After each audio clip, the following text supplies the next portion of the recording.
Hi guys! So, I wanna share with you my journey dahil nakapag-lose ako ng weight within 3 or almost 4 months this day.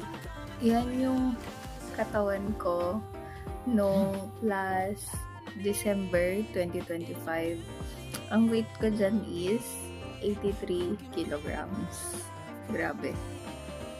Nag-start ako magbawas ng weight or mag-lose weight ng end of January 2026 dahil nabibigatan ako sa katawan ko obviously. Maraming nagtatanong kung ano daw ginawa ko, kung ano daw iniinom ko, kung may tinuturok ba ako. Ang sasabihin ko sa inyo guys, wala. I swear to God, wala akong ginamit, ininom, wala akong tinurok para pumayat. It's all about discipline and commitment.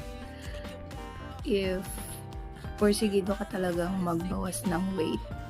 So, ipapakita ko sa inyo ngayon yung naging improvement ng katawan ko after 3 months of discipline